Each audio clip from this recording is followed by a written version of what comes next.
Whip's tips on problem solving.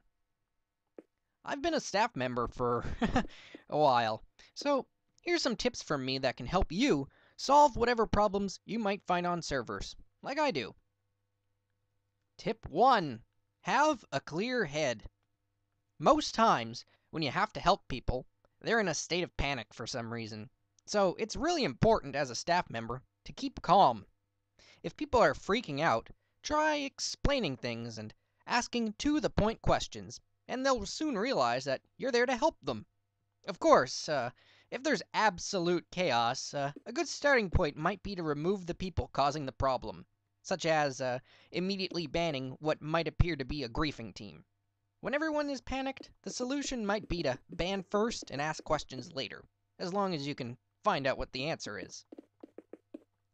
Tip 2. Imagine yourself in their situation. If you can understand what people are going through, it will help you find a solution to the problem. As a staff member, you have access to a whole lot of special commands and abilities that nobody else has, and you might have forgotten what a regular player has to go through. For example, you might have forgotten what survival mode building is like when you're used to being invincible and just spawning items. You need to have empathy for the player, and remember, what you see as a lopsided cobblestone tower, they see as their home, and builds have a feeling for the player that goes beyond the placed blocks. To be a great staff member, in turn, you must care about the players. Try not to be all high and mighty in general. People will trust you and come to you for help, so having understanding and being approachable are all very good qualities to have as a staff member. Tip 3. Stick to the facts. Every problem is different, but a good starting point is to listen to what a person has to say as if they are completely right. It's a good starting point to understand his point of view, and from there, you can start getting proof. The only way to know something for sure is if there is proof of it. A person's word alone is not a fact. Anybody can claim anything, and you can imagine any number of potential reasons. So always have proof before you make any sort of action. Take an example where a player claimed that a sword was stolen from him. If you can't prove it was taken, then you shouldn't give that player a new sword. It's completely likely that he never had that sword to start with, and he just wants a free sword. Or, consider the example of a griefed wooden house, and a player standing next to it with an axe. Even if the owner of the house says that the axe man griefed him, you can't assume that's true. He might have just been a wandering woodsman who was there by chance. Wrong place, wrong time, that sort of thing.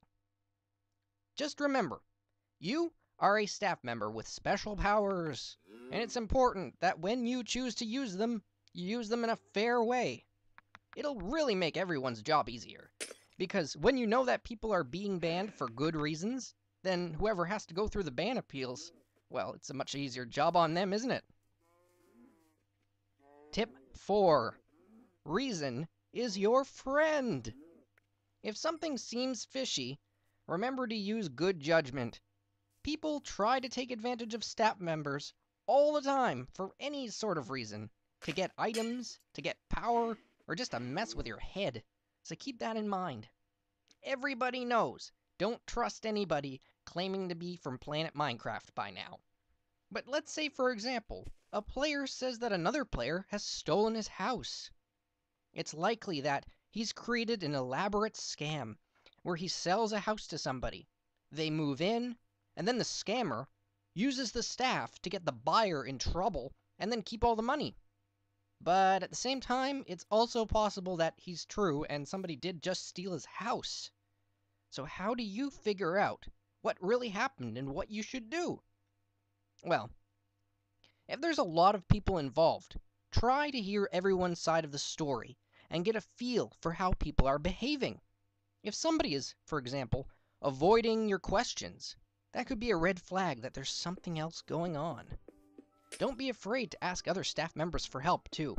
The staff should be a team that works together. In strange situations like this, where you don't know what's going on, just having another perspective can be the right way to find a solution. Tip number 5. Treat everyone equally. On servers with a lot of people, it can be difficult to know what to do, so you should find some general guidelines as well as some personal ones. If it's a 2-day temp ban, if people grief a certain town, then stick to that and do it for everybody. And then if you find out that a player was new and, well, won't do it again now that he knows what to do, well, if you choose not to ban him for that reason, then you should probably give everybody that kind of second chance. Though, if he chooses to do it later on when you know he knows better, you should make that consequence larger, and then keep that as your personal rule. If there's like a massive flame war going on, the solution might be to simply say that you're going to temp ban everyone involved equally if it continues. That way you aren't playing sides, and warning people first will usually cause them to change their ways, especially when they know they aren't getting something out of it.